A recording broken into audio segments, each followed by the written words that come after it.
예, 오늘의 이 말씀 중심으로 이제 크로스의 12과 내용, 제목은 구약과 신약의 중간 시대라고 하는 제목의 내용을 말씀을 좀 나누려고 합니다. 이제 지난 몇 주간 우리가 10과하고 11과 두 과를 공부했는데요. 10과에서는 어떤 내용이었냐면 이스라엘 민족이 왜 그렇게 포로로 잡혀가는 그런 고난 가운데 빠지게 되었는가라고 하는 것을 10과에 살펴봤습니다. 그 이유는 뭐냐면 바로 그들이 하나님과 맺은 언약을 지키지 않고 우상을 섬기며 죄악 가운데 빠져 살았기 때문입니다. 그래서 하나님께서 여러 차례 수많은 선지자들을 보내가지고 그들을 책망하고 돌이키려고 애를 썼지만 이스라엘 민족이 끝까지 불순종을 했죠. 그래서 결국은 멸망당하고 이제 남왕국 유다가 망함으로 해서 바벨론 포로로 잡혀가는 그런 상황이 되었다라고 하는 것을 10과에 살펴봤고요. 11과에서는 바벨론 이제 포로기 동안에 하나님께서 이스라엘 백성들을 다시 회복시켜 주시는 내용을 우리가 다루었죠. 그래서 이제 포로로 잡혀간 사람들이 포로 생활하는 가운데 그냥 낙심하고 세월만 한탄하고 뭐 그러고 살았던 것이 아니라 열심히 말씀을 연구했습니다. 연구해가지고 자신들의 잘못, 자기들이 뭘 잘못했는지를 재확인했죠. 확인하면서 우리가 이방의 빛으로 부름받은 존재였구나. 이제는 우리가 그런 삶을 살아야 되겠다. 이런 것들을 깨달아 알게 되어집니다. 그리고 철저하게 율법을 연구하죠. 그래가지고는 율법에 보니까 613개의 율법 조항, 하지 말라는 것과 하라는 말씀들이 들어있구나라고 하는 것을 확인하고 그 말씀을 이제는 철저하게 지키면서 살아가기로 결단하고 다짐하는 시간이 바벨론 포로기였다고 했습니다. 그래서 이제 그런 시간을 마치고 이제 마침내 70년이 찬 다음에 포로 생활을 끝내고 포로에서 귀환하게 되어지죠. 지난 시간에 말씀드렸던 것은 그 포로에서 귀환하는 백성들의 그런 모습들이 무엇을 얘기하냐면 하나님께서 장차 자기 백성을 온전하게 회복해서 재창조를 해 나가시는 과정을 보여주는 하나의 모형이다. 이렇게 지난 시간에 말씀을 드렸습니다. 그것이 이제 지난 시간과 몇 주 동안 살펴본 내용인데요. 이제 오늘 살펴볼 내용은 어떤 내용이냐면 12과는 그런 포로 시대가 다 지나고 나서 그런 이제 한 400여 년 동안에 구약과 신약의 중간 시대가 있습니다. 그 중간 시대 동안에 사람들이 신앙생활이나 그들의 신학이나 이런 것들이 어떤 형태로 변화되었는지를 우리에게 보여주는 것이 이 12과의 내용입니다. 그래서 이제 12과의 제목이 이제 구약과 신약의 중간 시대라고 하는 제목이에요. 이걸 보통 이제 짧게 줄여가지고 신구약 중간기 뭐 이렇게도 많이 얘기를 하는데요. 이 시기에는 어떤 중요성이 있냐면 이때 발전된 많은 어떤 사상들, 생각들, 어떤 종교 신앙 형태들 이런 것들이 유대교 안으로 점점 뿌리 깊게 들어가가지고 나중에 특별히 예수님이 오셨을 당시에 유대인들이 가졌던 신앙이나 신학이나 어떤 신앙 생활의 어떤 여러 가지 삶의 여러 가지 분야에 있어서 굉장히 많은 영향을 미치게 되어집니다. 그래서 이제 우리가 그 신약과 구약의 중간 그 한 400여 년 동안에 발전된 이런 사상이나 이런 신앙의 형태를 이렇게 살펴보면 왜 우리가 복음서에 들어와 가지고 예수님께서 이 땅에 오셨을 때 사람들이 예수님을 대적했는지 왜 거부했는지를 좀 알 수가 있게 되어집니다. 그래서 이제 12과 내용을 살펴볼 텐데요. 12과 첫 번째 그림은 이 그림이에요. 이 그림입니다. 그림의 제목은 포로 이후 시대의 이스라엘이라고 하는 제목인데요. 이 그림 하나가 이제 포로 시대 이후 시대의 이스라엘의 어떤 신앙 형태, 그들의 어떤 삶의 방향, 목표, 기대감 이런 것들이 다 총망라되어져 있는 그런 내용인데요. 이 내용이 무엇을 기초로 해서 지금 그려진 그림이냐면 구약 성경 역대기에 나오는 내용을 기초로 그려진 내용입니다. 그 역대기를 우리가 성경 통독하시면서 읽어보셨겠지만 역대기는 그 사무엘상하, 열왕기상하하고는 내용이 좀 많이 다릅니다. 역대기는 한마디로 얘기하면 이스라엘 역사를 요약해 놓은 책이라고 할 수가 있어요. 그런데 그 요약을 하면서 이스라엘 역사, 그러니까 하나님께서 세상을 창조하실 때부터 그 이후의 모든 역사, 이스라엘이 멸망하는 과정까지의 모든 역사를 아주 공평하게 분량을 조절해가지고 적당하게 어느 시기별로 이렇게 해가지고 쭉 요약을 해놓은 책이 역대기가 아닙니다. 역대기는 그렇게 요약을 해놓고 있지 않고 어떤 중요한 사건들을 중심으로 해가지고 정말 중요한 것들만 요약해가지고 적어놓은 책이 역대기예요.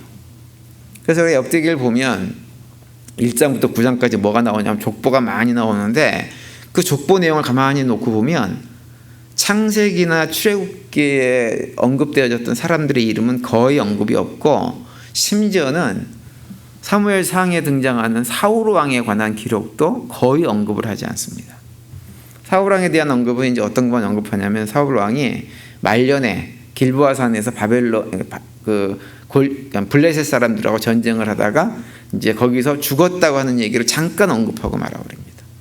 그 족보를 쭉 언급하고 맨 마지막 부분에 그 사울에 대한 얘기를 잠깐 언급한 다음에 역대상 11장부터 누구에 대해서 구체적으로 세밀하게 언급을 하냐 하면 다윗 왕에 대해서만 아주 세밀하고 구체적으로 언급을 해 나갑니다. 그런데 이제 그렇게 역대기가 기록된 이유가 있어요. 원교조에 보면 이렇게 설명을 좀 우리에게 해주고 있어요. 좀 보면 이렇게 되어 있습니다. 한 세 장 정도 되는 PPT로 3장 정도 되는 내용인데 이렇게 되어 있어요. 역대상, 역대하는 이스라엘 역사를 개괄적으로 다루고 있지만 역대기의 내용은 다윗이 통치하는 것으로부터 시작되고 있다, 이렇게 언급을 하고 있어요. 그래서 역대상 11장부터 29장까지가 다 누구에 대한 얘기냐면 다윗에 대한 얘기입니다. 그러면서 이제 더 자세히 내용을 보면 이 기사는 다윗이 죄를 범했던 내용을 생략하고 있으며, 또한 다윗이 그 통치 기간 대부분을 성전 건축을 위해 준비한 일에 전념했음을 기록하고 있다라고 언급을 하고 있어요. 그리고 이제 이와 비슷하게 역대하로 넘어가서 역대하 1장에서 9장까지는 솔로몬의 범죄에 대한 내용들을 생략하고 그 대신에 그가 어떻게 성전을 건축했는가를 서술하고 있다라고 언급을 합니다. 그리고 나서 그 역대기, 그러니까 여기 보면 역대하 10장 이후에는 어떤 내용이 나오냐면 후대 왕들이, 다음 페이지요. 후대 왕들이 성전을 어떻게 경시했던가를 설명해 주고 있어요. 그러니까는 다윗과 솔로몬 같은 경우는 무엇을 강조하냐면 성전을 짓기 위해서 아주 애를 쓰고 성전을 무엇보다도 소중하게 생각했던 왕이었는데, 솔로몬 이후의 왕들은 성전을 경시해가지고 결국 어떻게 됐느냐, 결과적으로 그 땅과 성읍 그리고 성전은 바벨론에 의해 약탈되고 파괴되었으며 백성들은 포로로 끌려가는 비운을 맞게 되었다는 내용을 역대기 10장 이후에서 쭉 우리에게 보여줍니다. 그것만 얘기를 해주고 있어요. 역대기는 열왕기 상하나 사무엘 상하하고는 그 스토리가 많이 다릅니다.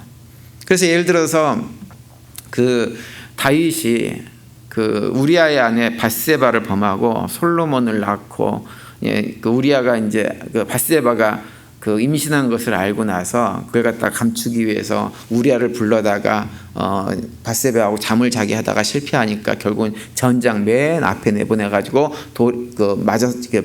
전사하게 만드는 이런 모든 과정들, 이런 과정들은 전혀 언급을 하고 있지 않아요.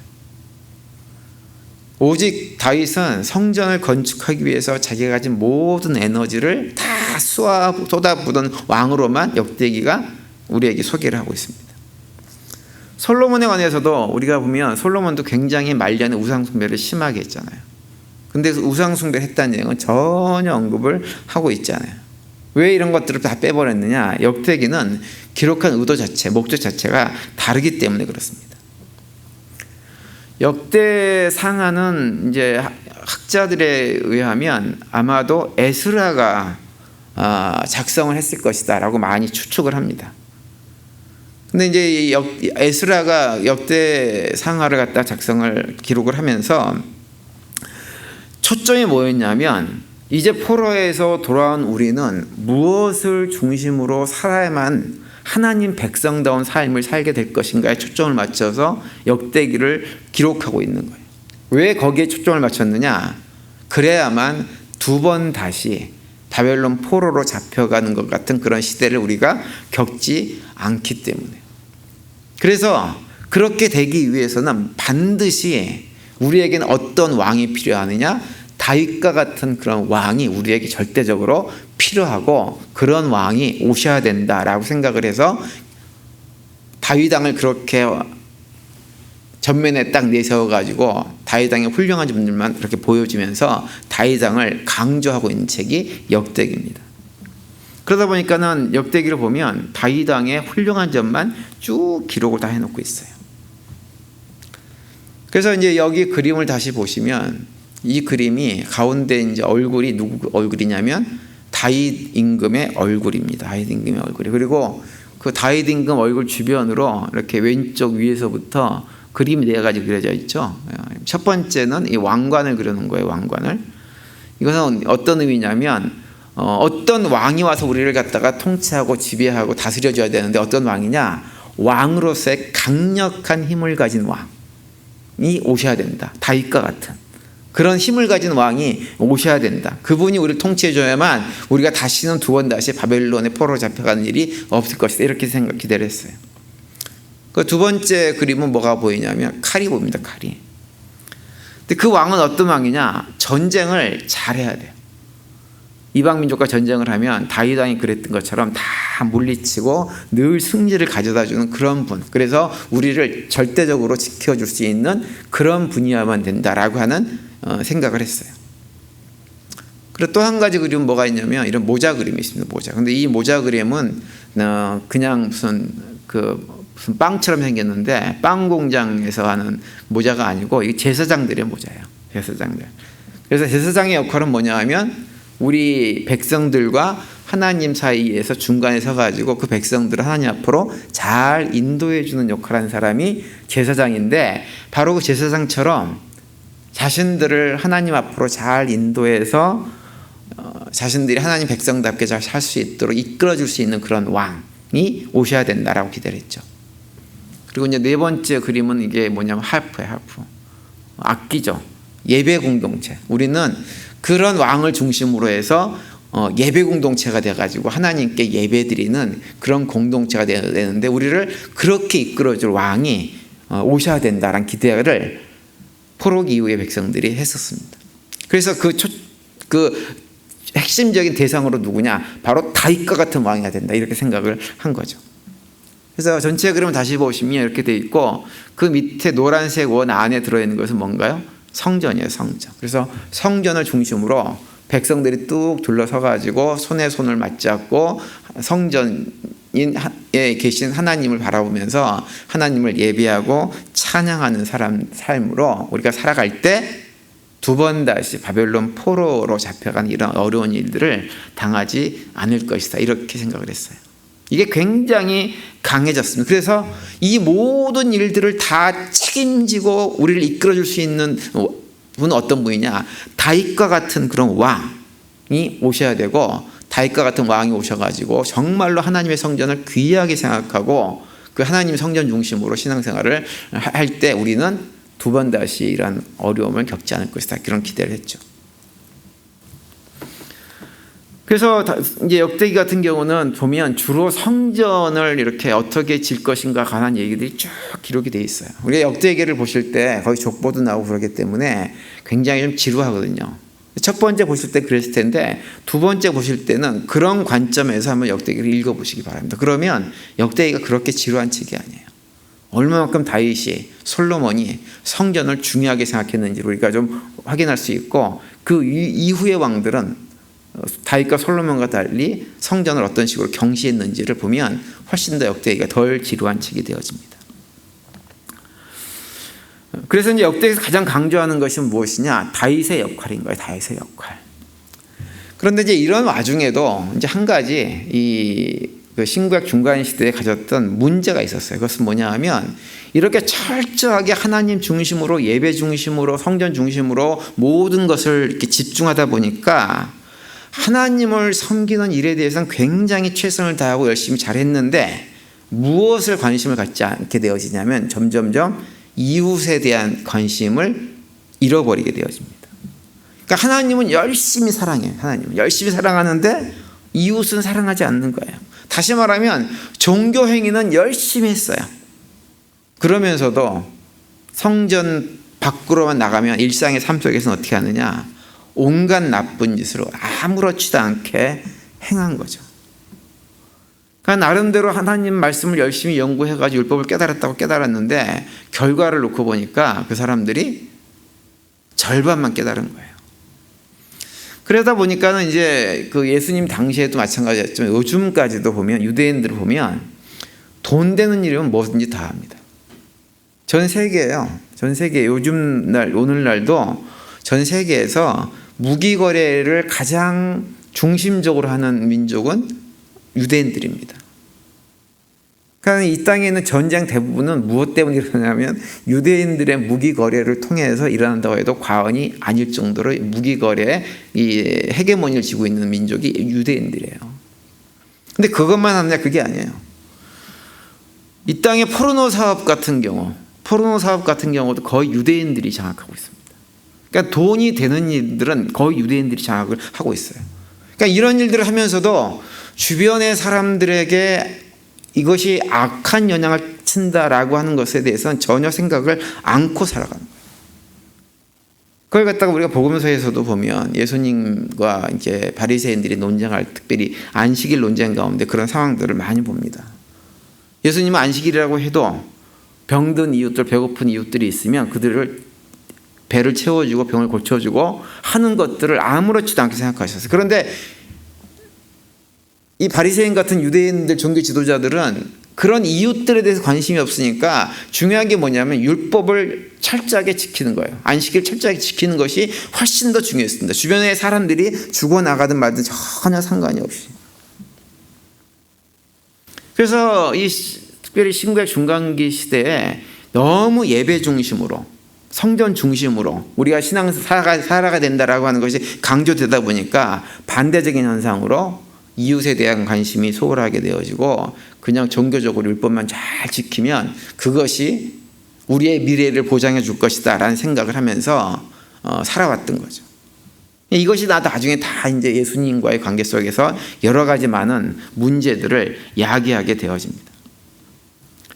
그런데 이제 우리가 해야 될 것은, 생각해야 될 것은 특별히 이제 그렇게 되기까지, 그렇게 이웃을 완전히 무시하고 오로지 다윗과 같은 왕이 와가지고 우리를 갖다 예배 공동체로 그렇게 철저하게 만들어줄 것을 고대만 하고 그렇게 되어졌던 근본적인 원인이 하나 있어요. 그것이 이제 두 번째하고 세 번째 그림에서 그걸 보여주는데요. 두 번째 그림은 이 그림이에요. 제목이 회상이라고 하는 것입니다.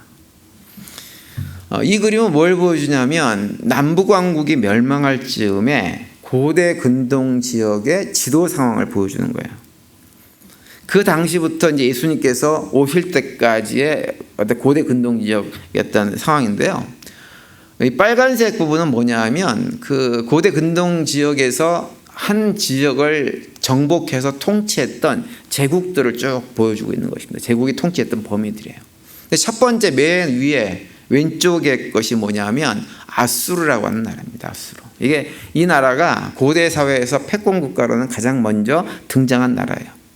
850년경에 등장을 해가지고 612년까지 존재했는데 850년경이면 어느 때 정도냐면 대충 그 남북왕국이 이렇게 분열되고 나서 100년쯤 지나가지고 특별히 북왕국이 굉장히 우상숭배가 막 지독했던 때쯤 됩니다.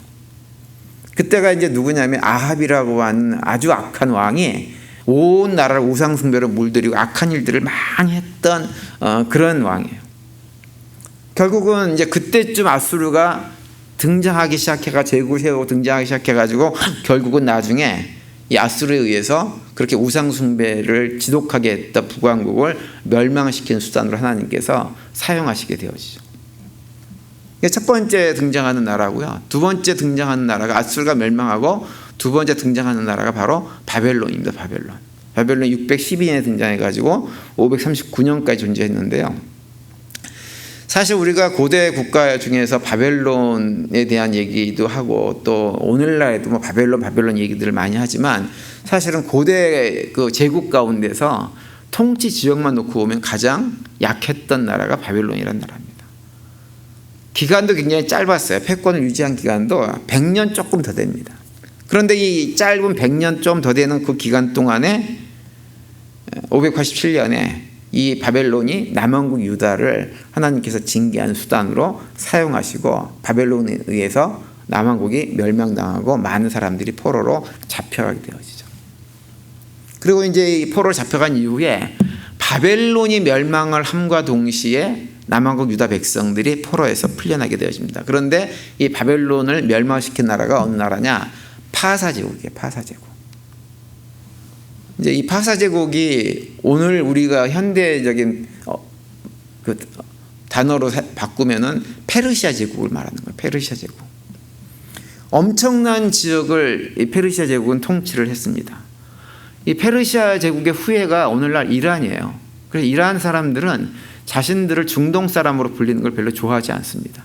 근본적으로 민족이 다르다고 봐요. 다르다고 보고 중동 지역은 바벨론 중심의 어떤 그 민족이라고 하면 이란 같은 경우는 페르시아 제국 후예라고 생각하고 거기에 대한 자부심이 굉장히 큰 나라입니다. 그래서 파사 제국은 539년에 등장해가지고 333년까지 존재했는데요. 이 539년에 파사 제국이 등장하고 나서 첫 번째 왕이 누구냐면 바로 고레스 임금이에요. 고레스 임금이 왕이 되고 나서 1년 뒤에 어떻게 하냐면 칙령을 내리죠. 유다 백성들에게 너희들이 예루살렘으로 돌아가서 고향으로 돌아가서 가서 성전도 짓고 예루살렘 성벽도 재건해도 된다라고 명령을 합니다. 그래가지고 538년에 이스라엘 남왕국 유다 백성들 포로로 잡혀갔던 사람들이 다 귀환하게 된 일들이 벌어지게 되었죠. 그 나라가 이제 파사 제국이에요. 그리고 이제 네 번째 등장하는 나라가 있어요. 이 나라는 어디냐면 바로 이 그리스라는 나라예요. 그리스. 우리가 잘 아는 알렉산더 대왕이 세운 나라죠. 33살 아주 젊은 나이에 이런 대제국을 세웠습니다. 333년에 등장을 해가지고 63년까지 BC 63년까지 존재했던 나라고요. 그리고 나서 이제 마지막으로 등장하는 나라가 로마 제국이에요. 로마 제국. 로마 제국은 BC 63년에 등장을 해가지고 한 1000년 정도까지 존재합니다. 1000년 기간을 존재했다고 그래요. 물론 이제 나중에 동로마 제국, 서로마 제국 이런 식으로 분할이 되기도 하고 나중에 통치 지역도 굉장히 좁아지긴 했지만 그래도 보통 로마 제국은 한 1000년 기간 동안에 이렇게 제국으로서의 어떤 명성을 가지고 있었던 나라입니다. 그런데 이렇게 나라들이 제국들이 생겼다가 없어지고 생겼다가 없어지는 이런 과정 속에서 우리가 주목해야 될 것이 하나 있어요. 전체 그림을 다시 한번 보시면 이렇게 돼 있잖아요. 이렇게 돼 있는데 각 제국들이 맹위를 떨치고 있는 그 기간 동안에 가나안 지역을 보세요. 가나안 지역을 이렇게 보시면 그 맹위를 떨치고 있는 기간 내내 가나안 지역은 항상 그 제국들의 속국 형태로 점령 지역으로 포함이 돼 있었습니다. 이 기간이 무려 몇 년이냐면 1000년이에요. 1000년. 그러니까 가나안 이스라엘 백성들은 이 1000년이라는 기간 동안에 계속해서 강대국의 침략을 받고 지배받으면서 살았다고 하는 거예요. 1000년이면 상상을 할 수가 없는 기간입니다. 1000년이면 우리 한국으로 치면 언제냐면 고려가 막 시작될 때쯤이에요. 고려라는 나라가. 그렇게 오래전입니다. 그러니까는 이게 상상이 안 되는 기간이죠. 우리 같은 경우에 일본한테 36년 동안 지배받았잖아요. 근데 36년 지배를 받고서도 지금까지 그 후유증이 있잖아요. 얼마나 여러 가지 문제가 많습니까? 그런데 생각해 보세요. 이스라엘 백성들은 무려 1000년 동안 계속해서 남의 나라의 지배를 수백 년씩 받으면서 그 1000년의 세월을 지나갔다고 하는 거예요. 여러분 만약에 우리 입장에서 이런 식으로 1000년 동안 외세의 침략을 받고 계속해서 거기에 끌려다니고 막 이런 삶을 살아가게 되어지면 우리가 갖게 되는 소망은 무엇일까요? 한 가지뿐이 없을 거예요. 제발 좀 힘 있는 왕이 등장을 해가지고 저렇게 우리를 계속 공격하고 침략하고 하는 이런 나라들에 의해서 당하는 고통으로부터 좀 벗어나게 해주는 그런 일이 있었으면 좋겠다라고 하는 것이 유일한 소망 아니겠어요? 다른 걸 뭐 기대하겠어요? 다른 걸 기대할 수가 없죠. 그것만 하나 해주면 다 된다고 생각할 거예요. 강력한 무력을 가지고 어떤 나라도 넘보지 못하는 그런 우리들을 구원해 줄 수 있는 이런 정말 지옥 같은 천년의 오랜 세월 동안의 지옥 같은 이런 상황 속에 있는 우리들을 구원해 줄 수 있는 그런 구원자, 그 메시아가 왔으면 좋겠다라는 생각을 당연히 하게 되죠. 그러다 보니까는 그 신구약 중간기 한 400년 동안에 그 생각이 점점 깊어지는 거예요. 그리고 이제 그런 메시아와 같은 구원자를 기대할 때 그분은 어떤 분이냐? 앞에서 설명드렸던 대로 다윗과 같은 그런 왕이 등장을 해서 우리로 하여금 이런 정말 지긋지긋한 상황들을 좀 해결해주고 끝나게 좀 만들어줬으면 좋겠다라는 생각들을 하게 되었죠. 특별히 포로기 이후의 백성들이 다윗 왕을 그렇게 주목했던 이유가 있어요. 이유는 한 가지죠. 왜냐하면 이스라엘 역사 가운데 가장 강력했던 때가 언제냐면 다윗 왕 시절이에요. 그래서 이제 세 번째 그림을 가면 비전이라고 하는 그림인데, 이 그림에 보시면 이것은 그림 6개가 되어 있죠. 이것은 뭐냐면 이스라엘 역사 가운데 이제 어떤 특정한 왕들이 통치하던 시절에 통치 영역을 보여주고 있는 것입니다. 빨간색이 그 영역을 보여주는 거예요. 그러니까 1번 그림은 뭐냐면 사울 왕이 다스리던 시절의 영역이에요. 가나안 지역의 요단강의 중간에 있고 이 서쪽으로 굉장히 작은 지역을 통치한 것으로 되어 있죠. 왜냐하면 이때에는 가나안 지역에 계속해서 전쟁이 있었죠. 그래서 정토를 뺏기도 하고 빼앗기도 했기 때문에 가나안 땅 지역을 전체적으로 사울 왕 때에도 제대로 이렇게 정복해가지고 나라답게 나라를 운영하고 하지를 못했었습니다. 이 정도뿐이 안 됐어요. 그런데 두 번째 그림이 뭐냐면 다윗 왕 때입니다. 다윗 왕 때. 가운데 하얀 점은 이제 예루살렘을 중심으로 해가지고 가나안 땅 전역을 요단강 동편까지 다 지배하고 저 북쪽과 남쪽 지역까지를 다 아우르는 굉장히 넓은 지역을 다 정복하고 통치했던 때가 어디냐면 다윗 왕 때입니다. 그래서 이때에는 이스라엘 백성들이 무슨 외세가 전쟁을 해서 쳐들어와가지고 전쟁으로 고생하고 이런 생각들을 할 필요가 전혀 없었던, 정말 편안하게 지냈던 때가 바로 이 다윗 왕 때입니다. 그리고 세 번째 그림은 이제 언제냐면 솔로몬 때. 솔로몬 왕 같은 경우는 통치 초기에는 통치 영역이 다윗 왕과 좀 비슷했지만 솔로몬의 말년에 가게 되어지면 솔로몬이 우상 숭배하고 이러면서 영토들을 다 뺏기는 과정들을 겪게 됩니다. 그래가지고 나중에는 이렇게 영토가 쪼그라들게 되어지는 거예요. 그리고 나서 이제 솔로몬 이후에 솔로몬의 아들 르호보암 왕 시절에는 다섯 번째 그림이 이거예요. 이렇게 쪼그라들어 버립니다. 특별히 르호보암 왕은 북왕국이 갈라져 나감을 해가지고 남왕국 유다를 중심으로 베냐민 지파 두 지파만을 가지고 겨우 나라를 유지했던 때가 르호보암 때입니다. 그리고 이제 다섯 번째 그림은 뭐냐면 이 그림은 파사 제국의 속국일 때, 페르시아 제국의 속국일 때 바벨론 포로에서 돌아와가지고 여전히 그때는 가나안 지역이 파사 제국의 영역 안에 있었고 하나의 속국으로 자치권을 가지고 살아갈 때예요. 이때도 굉장히 지배하는 영역이 굉장히 작을 때죠. 힘이 굉장히 약할 때입니다. 그러다가 이제 놀라운 반전이 하나 있는데요. 어떤 반전이냐면 이 그림이에요. 그리스 제국 시절입니다. 그리스 제국의 이렇게 후반부에 가면 마카베오 가문이라고 하는 사람, 그 집안을 중심으로 해가지고 이제 힘이 약해진 그리스에 이렇게 혁명을 일으켜요. 그래가지고는 이 땅을 회복합니다. 상당히 넓은 땅을 회복해요.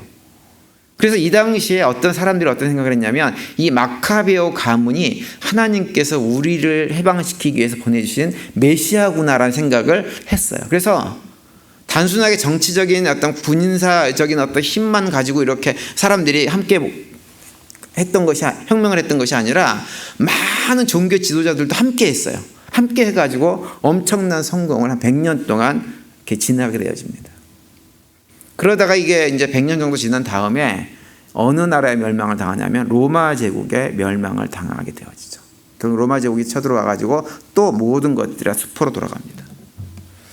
이 마카베오 혁명기 시절에 생긴 것이 무엇이냐면 바로 바리새인이라고 하는 특정한 계층의 사람들이에요. 바리새인이라고 하는 말은 어떤 말이냐면 분리주의자라고 하는 말입니다. 분리주의자. 근데 왜 분리주의자라고 부르냐면 처음에 마카베오 가문이 혁명을 일으켰을 때는 많은 종교인들도 이분들이 하나님께서 보내주신 메시아로서 구원자로서의 그런 역할을 해줄 거라고 기대를 했어요. 종교적으로도.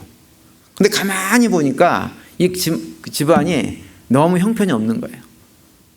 군사적으로 정치적으로는 굉장히 힘이 있을지 모르지만 신앙적으로 보니까 점점 문제가 많아요. 신앙을 제대로 지키지 않고 지나치게 세속적이고 이런 모습을 보면서 그들과 가던 길을 분리해서 이제 떨어져 나와가지고 너희들하고 같이 안 가겠다라고 해서 나온 사람들이 누구냐면 바로 바리새인들입니다. 그때부터 바리새인이라고 하는 명칭을 사용하기 시작했어요. 근데 어쨌든 이제 그런 역사가 있고 그런 역사를 뒤로 하고 결국은 이 마카베오 혁명도 로마 제국에 의해서 실패를 하게 되어지죠. 이제 그러다 보니까 이런 역사를 흐르면서 이 6가지 그림 속에서 예수님 당시로 내려오면 유대 백성들이 가장 그러니까 꿈처럼 생각하는 회복했으면 생각하는 시기가 어디겠어요? 당연하게 다윗 왕이 통치하던 시대를 꿈꾸고 그리할 수밖에 없는 거예요. 그게 지극히 정상적입니다. 다윗 왕은 이스라엘 백성들에게 어떤 의미냐면 우리가 고대 역사 속에서 가장 큰 영역을 땅을 이렇게 차지하고 어떤 나라를 세웠던 때가 언젠가요? 고대 역사 속에서 고대어로 정하면 광개통 대항 때잖아요, 그렇죠? 만주 전역을 갖다가 다 아우르고 뭐 어떤 사람들은 좀 지나친 사람들은 뭐 중국 본토까지 많은 지역을 점령해가지고 대제국을 형성했다 이렇게 얘기를 하잖아요. 그러면 유대인들한테 이 다윗 임금은 우리한테는 광개토 대왕 같은 그런 느낌이에요. 그래서 오로지 그들의 꿈과 비전은 뭐냐면 다윗 왕과 같은 강력한 무력을 가진 메시아가 등장을 해가지고 자신들을 과거 다윗 왕이 다스리던 그런 나라 민족으로 세워주는 것을 간절히 소망을 했습니다. 그러다 보니까 생각을 해보세요. 예수님께서 이 세상에 오셨어요. 마카베오 가문보다 훨씬 더 강력한 힘을 가진 군주로서의 왕을 기대했던 유대인들이 예수님의 모습을 보면서 어떤 생각을 했겠어요? 왕으로 받아들일 수 있었을까요? 불가능했어요. 불가능했습니다. 자신들도 나름대로 성경을 열심히 연구해가지고 나름대로 어떤 다윗 왕과 비슷한 어떤 메시아를 기대하고 했지만 아무리 봐도 예수님은 아닌 거예요. 그러니까 거부할 수밖에 없는 거예요. 특별히 이제 당시 사람들이 많이 묵상했던 말씀이 오늘 우리가 읽은 본문 이사야 11장 말씀입니다. 11장에 보면 그 이세 가문 후손으로 오시는 그 메시아에 대한 메시지를 우리에게 들려주고 있죠. 그래서 1절에서 이렇게 시작을 합니다. 이세의 줄기에 산싹이 나며 그 뿌리에 산가지가 나서 결실할 것이 이렇게. 이 얘기는 뭐냐면 다윗의 후손으로 오시는 메시아를 얘기하는 거예요. 자신들의 구원자. 반드시 다윗의 후손으로 어떤 분이 오셔가지고 우리를 구원해 주실 것이다 라고 고백한 거죠. 그러면서 2절과 3절에 보면 이렇게 계속 이어집니다. 여호와의 신 곧 지혜와 총명의 신이요 모략과 재능의 신이요 지식과 여호와를 경외하는 신이 그 위에 강림하시리니 그가 여호와를 경외함으로 즐거움을 삼을 것이며 그 눈에 보이는 대로 심판치 아니하며 귀에 들리는 대로 판단치 아니하며라고 얘기합니다. 메시아로서 지혜와 총명이 넘치고 하나님을 경외함을 즐거움으로 삼으면서 살아가는 왕, 그런 왕이 반드시 우리에게 오실 것이다 이렇게 기대를 했어요. 그래서 그런 왕이 와가지고 이제 다시는 두 번 다시 우상 숭배하지 않고 그런 죄악 범하지 않고 다시는 포로로 잡혀간 이런 일도 없는 이런 삶을 분명히 누군가 만들어질 것이다 이런 기대감을 했던 거죠. 그러면서 이제 4절과 5절에 가면 이렇게 또 이어서 말씀합니다. 공의로 빈품한 자를 심판하며 정직으로 세상의 겸손한 자를 판단할 것이며 그 입의 막대기로 세상을 치며 입술의 기운으로 악인을 죽일 것이며 공의로 그 허리띠를 삼으며 성실로 몸의 띠를 삼으리라 이렇게 말씀합니다. 그들이 기대했던 메시아의 모습이에요. 무엇보다도 공의롭고 정직하고 그런 마음으로 생각으로 백성들을 통치해서 악한 자들은 반드시 벌 주고 선한 자들에겐 반드시 상을 주는 그런 왕, 그런 왕에 대한 기대감을 가지면서 이 말씀을 묵상을 했습니다. 그리고 이제 9절에 가면 이렇게 얘기하죠. 나의 거룩한 산 모든 곳에서 해됨도 없고 상함도 없을 것이니 이는 물이 바다를 덮은 같이 여호와를 아는 지식이 세상에 충만할 것임이니라. 정말 꿈같은 세상을 그 메시아가 우리에게 물려줄 것인데, 그가 누구냐? 다윗의 후손으로 오셔가지고 다윗처럼 강력한 힘을 가진 어떤 존재가 오셔가지고 그렇게 해줄 거라고 기대를 했어요. 그래서 10절에 이제 이렇게 마무리하죠. 그날에 이새의 뿔에 산싹이 나서 만민의 기로 설 것이요 열방이 그에게로 돌아오리니 그 거한 곳이 영화로우리라. 이렇게 선포합니다. 왕이 서 있는 곳이 영화롭다는 얘기는 뭐냐면 우리 모두가 다 그렇게 영화로운 존재가 될 것이다 라고 하는 기대감을 가졌다고 하는 거예요. 그런데 이제 우리가 오해하지 말아야 될 것은 이사야 11장이 기록된 때가 신구약 중간기는 아닙니다.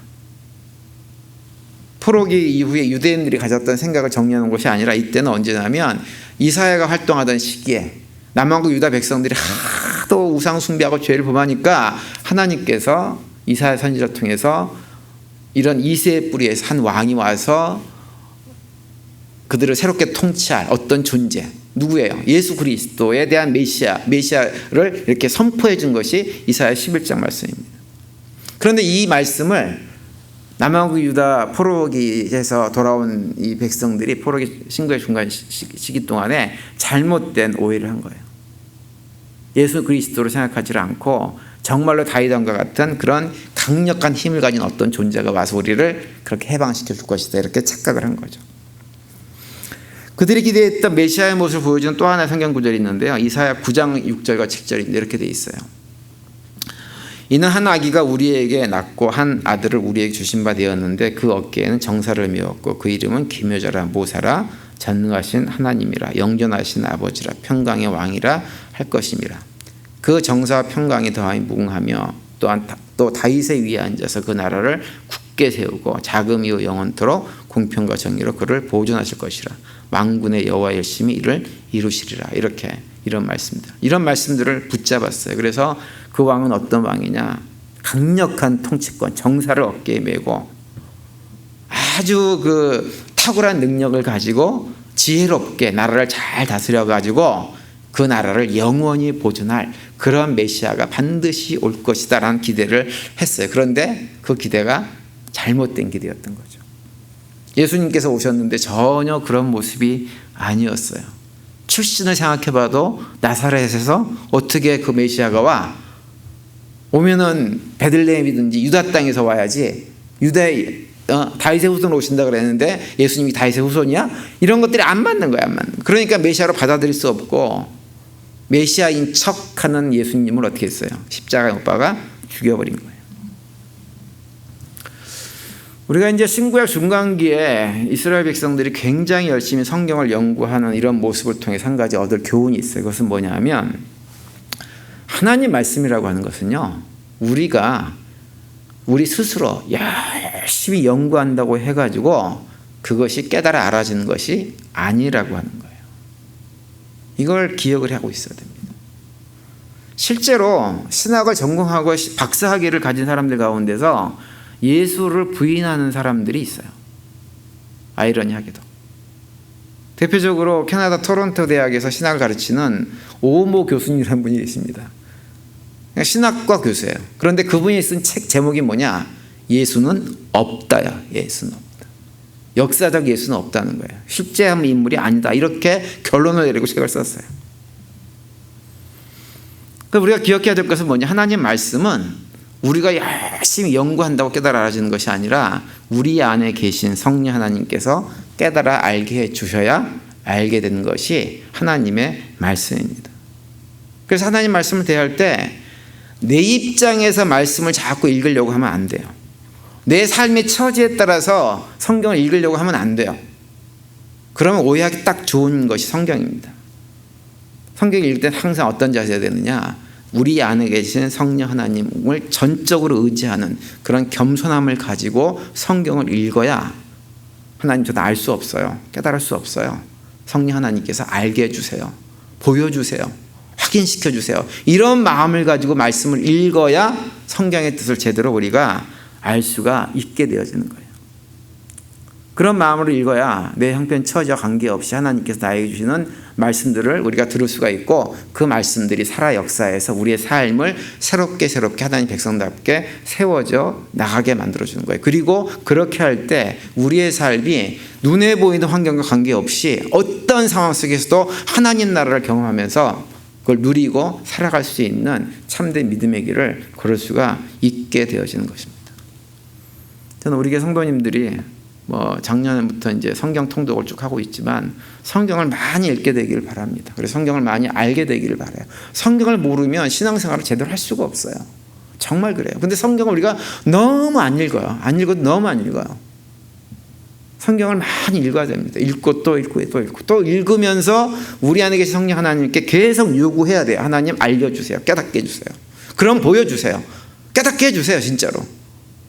목사에게 듣지 못했던 어떤 음성들을 성령 하나님께 들려주세요. 실제로. 이것이구나. 바로 이것이구나. 이게 알게 해주신단 말이에요. 그래서 말씀을 제대로 깨달아 알으셔서 그 말씀 붙들고 살아가므로 해가지고 환경과 관계없이 진짜 하나님께 주시는 평안들을 누리며 살아가는 우리 모두가 될 수 있게 되기를 간절히 바랍니다.